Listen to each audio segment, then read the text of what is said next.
Today on Locked On Rockies, we got to look at the small things when we criticize the Rockies right now in spring because that's what's important. And while they snapped this little scoreless streak, we can't allow that to be the norm. Plus, is there going to be a new utility player for the Colorado Rockies this year?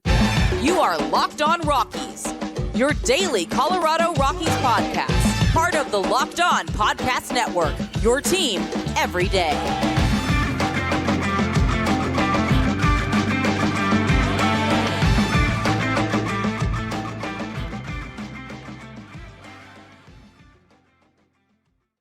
Rock on Rockies fans, welcome into the Locked On Rockies podcast for today, the 11th day of March in the year 2024. I am your host of the Locked On Rockies podcast, Paul Holden, bringing you your daily Colorado Rockies talk right here on the Locked On Podcast Network, where you can find your team every day. And if your team is the Colorado Rockies, guess what? You're in the right spot because that's what we do around here is talk Rockies baseball each and every day. You can find us on your favorite streaming services. You can also find us on the Locked On Rockies YouTube channel where you can be part of the show. You can fire off your Rockies hot takes and you can help the show grow. Really do appreciate all of you tuning in. Really do appreciate you making us your first listen of the day. Shout outs to my everydayers out there that don't miss an episode of Locked On Rockies. We're going to dive into just, news and notes. It's kind of at a point where things are rolling along. We're looking at some storylines. We're watching some stuff. But I do want to get a little bit down into the nitty gritty and again point out just what happens too frequently for the Rockies and what can happen, even though it wasn't a very long scoreless streak. It just, it's the type of stuff that when you're looking for the areas of concern, when you're looking for the things to hesitate, when you're looking for the things that are going to be on my mind about this team, this type of stuff is how it goes. And again, context is important. I understand. We're going to dive into all of that. Plus, we got a Purple Row article to read from here about Aaron Schunk here from Evan Lang. Aaron Schunk making some noise this spring. Maybe he will be the utility man for the Colorado Rockies this year. We're going to dive into all that and more on today's episode of Locked On Rockies. Before we dive into all of that, you might be wondering, who the heck am I? Well, I'm Paul Holden. I am your Rockies fan extraordinaire. Been bringing you this Rockies podcast for into my fourth season now and been following this team my entire life. Today's episode is also brought to you by FanDuel. FanDuel, make every moment more. New customers join today, and you'll get $150 in bonus bets if your first bet of $5 or more wins. Visit FanDuel.com/lockedon to get started. All right, so I wanted to just to focus in on something that maybe I'm again getting a little bit into the weeds, something that I'm overreacting maybe a little bit to. But before the Rockies beat the Brewers, the Rockies were held scoreless in about roughly 17 innings. Let me make sure how my math is here.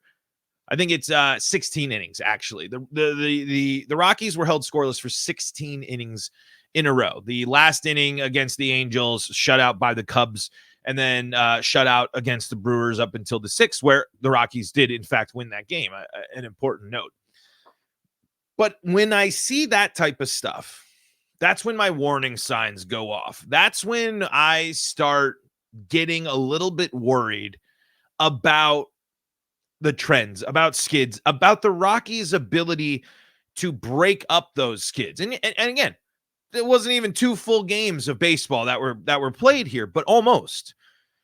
If the Rockies were shut out in back-to-back games in the regular season, or in 16 innings in back-to-back games, that's a massive problem. That's a series lost. That could be a key series lost. That could be a variety of things. So I don't want to overreact and be like, wow, the Rockies, it's going to be complete, throw away everything good that we've said. But this team throughout this year has to show us the response in these situations. We've talked a lot this offseason about this team and their ability to respond. What's really encouraging is after getting blanked and after starting off, with no runs and behind in the ball game against the Brewers yesterday, they were able to come back and win.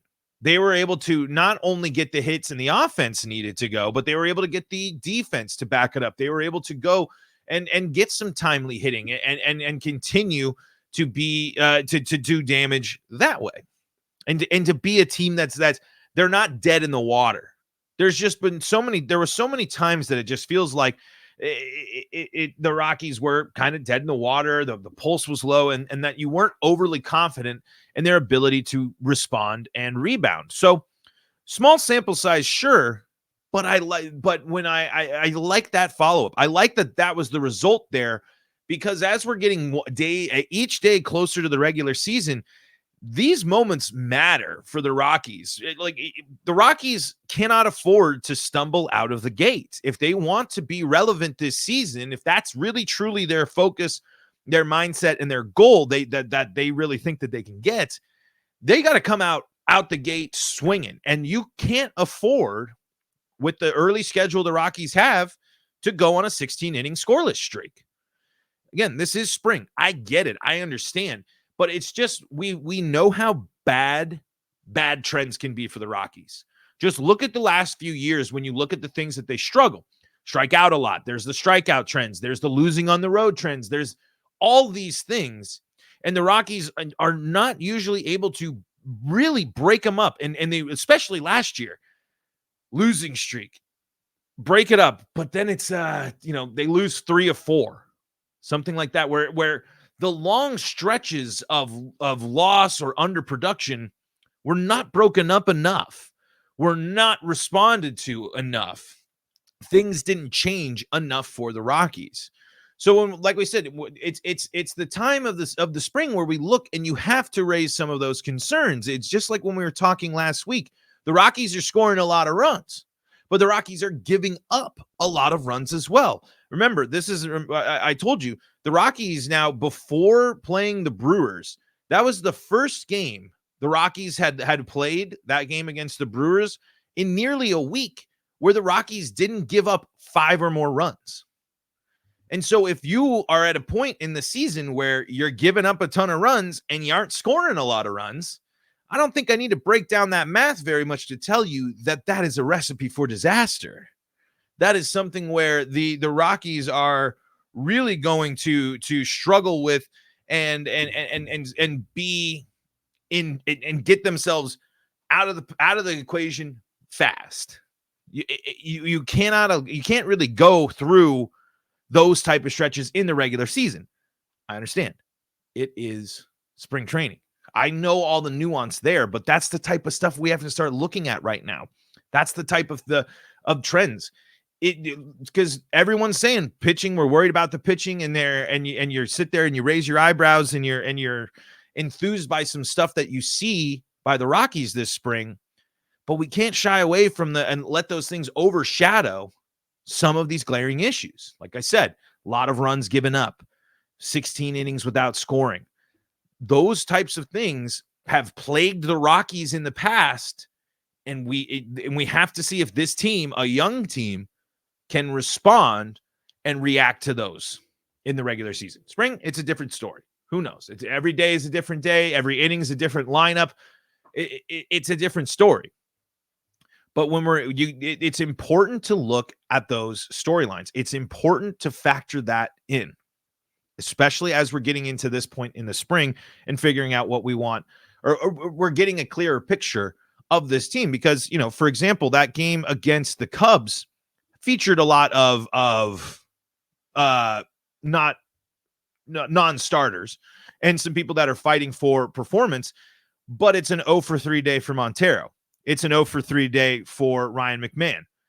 It's was, I guess, 0 for 2 with a walk for Michael Toglia. It's there's a lot of these guys that didn't do anything in this game that are going to be key contributors. And it's, like I said, it's just one game. I understand. But that's the type of stuff.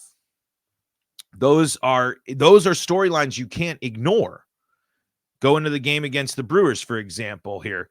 You got to start looking at how the starters are doing in these situations. Really good to see Elias Diaz back on the field, by the way, for the Rockies. We didn't hear much about what was going on with Elias Diaz, so it was good to see him back in action there. But anyway, it's small things, but as we finish up the spring, it's going to be really, I think it's going to be really important to watch and really important to monitor the Rockies run production versus runs allowed as they go through the spring, because I think that's going to set up the stage, set the story for the regular season. And this is before pitchers are really fully in their grooves and really, really bringing in the full arsenals. So we'll have to see how the Rockies adjust there. So, like I said, small thing that I would, it's, I know the sample size isn't big, but when you've watched as much Rockies baseball as I have, as we have, you can get worried by those type of things. But a thing not to be as worried about or maybe intrigued about is the performance of Aaron Schunk so far this spring. And Evan Lang, friend of the show, writes about Schunk over for Purple Row. We're going to dive into that coming up in segment number 2. Before we do that, though, got to tell you about some of the folks that help make this show possible, and that includes FanDuel. I mean, it is prime time for you to head on over to FanDuel because there is a lot going on. You got hoops, you got hockey, you got baseball on the way. Heck, you might be interested in getting involved in some NFL futures after all the crazy stuff that's happened in the world of the National Football League. FanDuel has got you covered for all your sportsbook needs, and you can say goodbye to busted brackets because FanDuel lets you bet on every game of the tourney. Whether you're betting on a big upset or a 1 seed, it's time to go dancing on America's #1 sportsbook. Right now, new customers get $200 in bonus bets if your first $5 bet wins. That's right, $200 in bonus bets if your first $5 bet wins. That's $200 to use on point spreads, money lines, props, all sorts of good stuff. Maybe you want to go check out that parlay generator or and try your luck at one of those. You can at FanDuel.com/lockedon. That's FanDuel.com/lockedon for your chance at $200 in bonus bets. And visit FanDuel.com/lockedon and bet on college hoops until they cut down the nets. This is the Locked On Rockies podcast for free and streaming on your favorite streaming services, bringing you your daily Colorado Rockies talk right here on the Locked On Podcast Network, where you can find your team every day. If your team is the Colorado Rockies, guess what? You are in the right spot because that's what we do around here is talk Rockies baseball each and every day. Really appreciate y'all tuning in and joining us here as well as on the Locked On Rockies YouTube page where you folks continue to really turn up and turn out. Really, really appreciate all the support over there. Baseball is on the horizon. And if you want to be staying up to date with daily Rockies coverage, I got you covered. And we'll be talking Rocks all season long. Hey, if you need more sports coverage, though, Locked On has launched the first ever national sports 24/7 streaming channel on YouTube. And now it's also available on Amazon Fire TV in the free Fire TV channels app. Locked On Sports Today is here for you 24/7, covering the top sports stories of the day with the local experts of Locked On, plus our national shows covering every league. Find Locked On Sports Today now available on the free Fire TV channels app.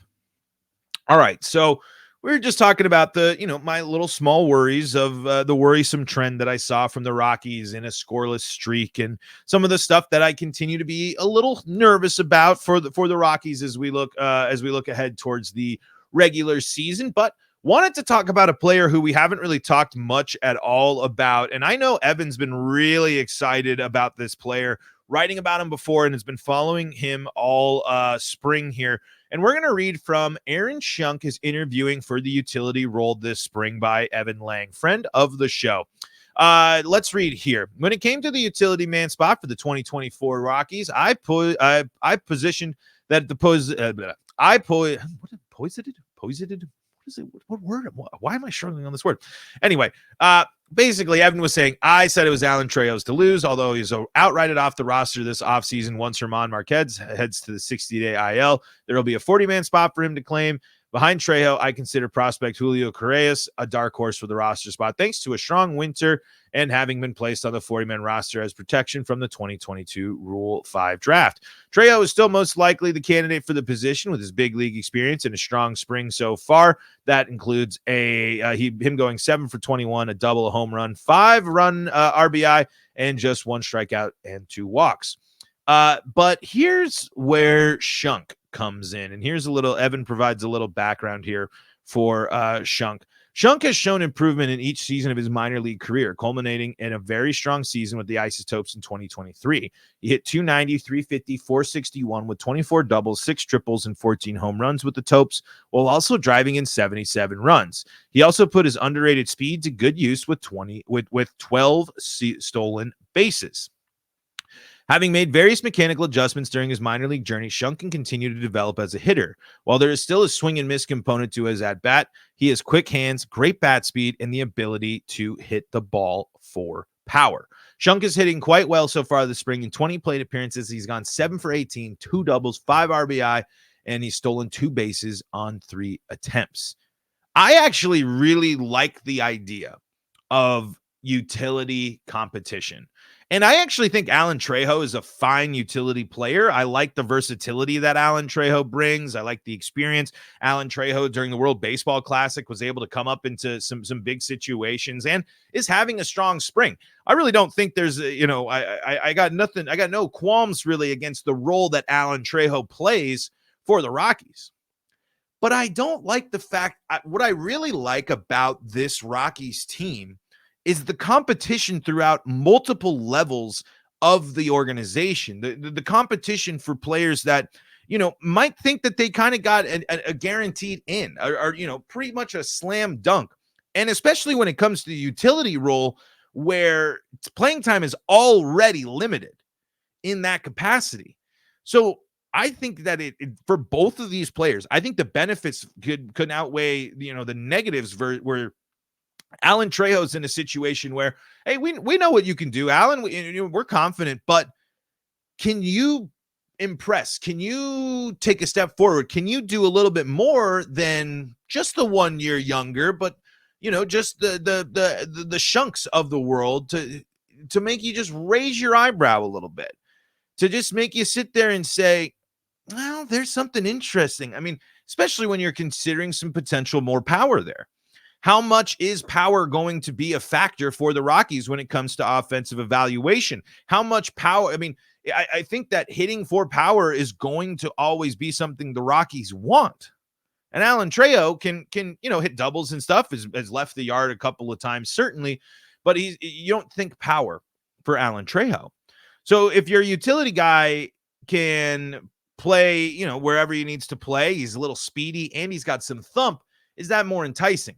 Shunk's got to work on the defense compared to Alan Trejo. I think Alan Trejo plays a fine second base. I think that there's really Alan Trejo's game doesn't blow you away, but for a utility player, you sit there and you say that's fine. You can do what you do there, and but just like with the other competitions in camp, it's not going to hurt when you got to make sure that you're going out there and performing your best.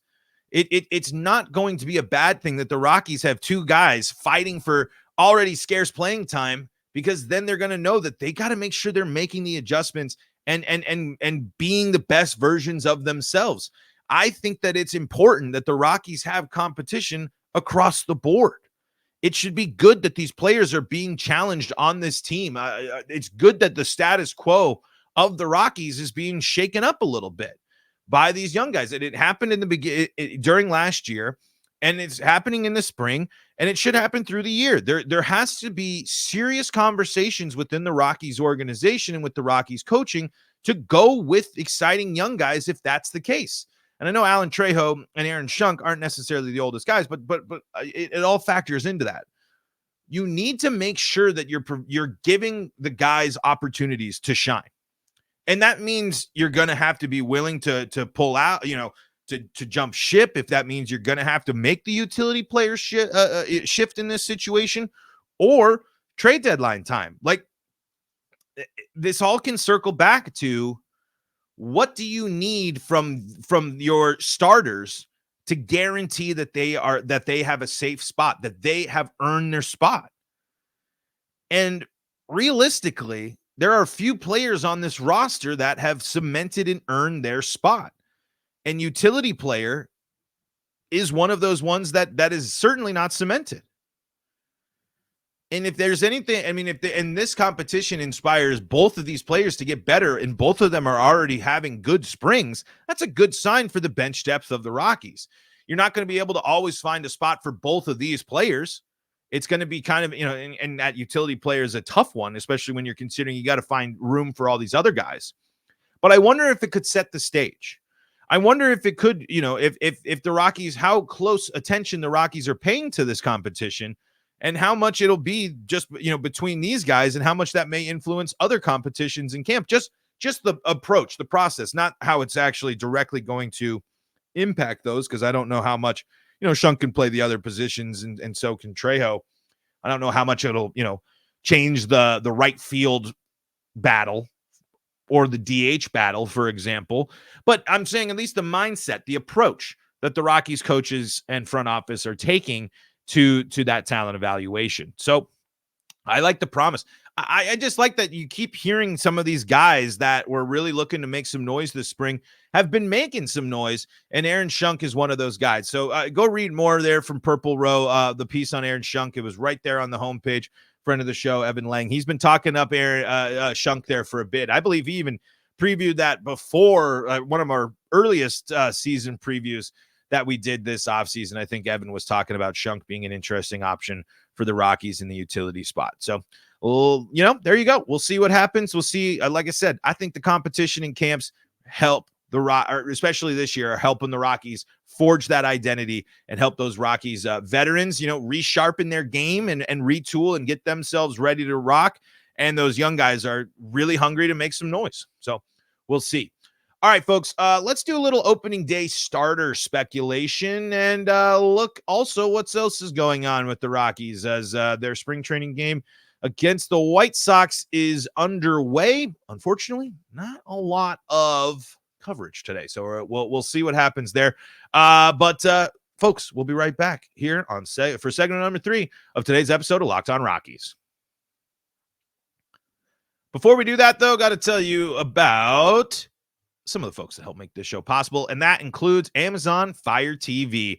Fire TV is your destination for sports, from live games to highlights to in-depth analysis. Fire TV offers amazing viewing experiences with smart TVs, as well as the Fire TV stick that you can plug into your existing TV that provides access to millions of movies and TV episodes, as well as free and live TV. Whether it's opening weekend for baseball or the college basketball tournament, you're going to want to have Fire TV. Fire TV recently created Fire TV channels to deliver a constant supply of the latest videos from your favorite sports brands, of all for free. That includes all of us here at Locked On and most of the big pro leagues and college conferences as well. Fire TV channels let you dive into all the game analysis, highlights, and more to keep up to date with everything in the world of sports, and not to mention great news, entertainment, gaming, travel, cooking videos as well. Check out Fire TV channels on Fire TV and Alexa devices. If you haven't checked out Fire TV channels, you should. Trust me on this. To learn more, visit Amazon.com/LockedOnFireTV. This is the Locked On Rockies podcast, free and streaming on your favorite streaming service, bringing you your daily Colorado Rockies talk right here on the Locked On Podcast Network, where you can find your team every day. If your team's Colorado Rockies, you're in the right spot. That's what we're doing here on the Locked On Rockies podcast. Shout outs to all of y'all for making us your first listen of the day. Shout outs to my everydayers out there as well. All right. So the Rockies have a spring training game against the White Sox, and there is no coverage that I can find on it. So we'll have to get updates on that a little bit later. But I wanted to just speculate, and I don't think this one's all that crazy. I don't think that this is that big of a hot take here. But I think the opening day starter for the Rockies is going to be Kyle Freeland. I don't know if they've officially announced the opening day starter for 2024, but if it's not Kyle Freeland, count me surprised. I would be absolutely shocked if the Rockies are not going with Kyle Freeland on their opening day roster or their opening day starter. I think he's going to be the one in the rotation going forward through this time with no German Marquez. And we'll see. I don't necessarily think that Austin Gomber is going to set the tone. I don't think that you're going to immediately throw Cal Quantrill out there. I think that this is another situation and another moment in which Kyle Freeland is being asked to lead this rotation, not only as the front runner, but also as one of the old, as the old Rockies guard, the old veteran here to really get these guys understanding what it takes and what makes a strong pitcher at Coors Field. Like we talked about in last Friday's episode, I'm not going to dive too much into the significance of Kyle Freeland because it really can't be understated. But this is I think a move that not going to shock a lot of you. I mean, if it is Austin Gomber, if the Rockies do in fact go and name Austin Gomber the starter for 2024, I think that would signal a huge sign of confidence in him. And I know Gomber hasn't necessarily dominated this spring. If they did it with Quantrill or one of these young guys or some of these other back of the rotation guys, the Rockies would be signaling a big shift in how they're approaching the starting rotation. So that would be massive. I just don't see any of that happening. Kyle Freeland has been at the top of this rotation for a long time. And at this situation going into the year, there's really no surprise that it should be him. It was because I believe even with Herman in the rotation last year, Kyle was still in the one spot at some times, and I believe still got the opening day start last year. I could be mistaken. I haven't looked it up yet, but my guess, I think it's a pretty simple, easy call that Kyle Freeland's going to be the opening day starter.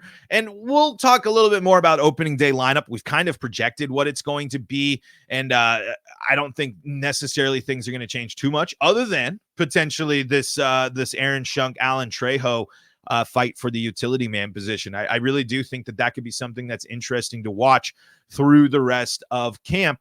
And as it's, we are right around the corner. I think we are, less than 2 weeks away from opening day, which is crazy to think there. But hey, great news when we're talking about the Rockies going and scoring and jumping ahead early. Man, the Rockies they jumped out to a 3-0 lead early on here in this game. So, a good sign there. Rockies certainly wanting to, make sure they're not going through any more scoreless streaks. But, man, I've been loving the crooked numbers. I've been loving the early crooked numbers put up from the Rockies. Really hope that stuff translates to the regular season for Colorado.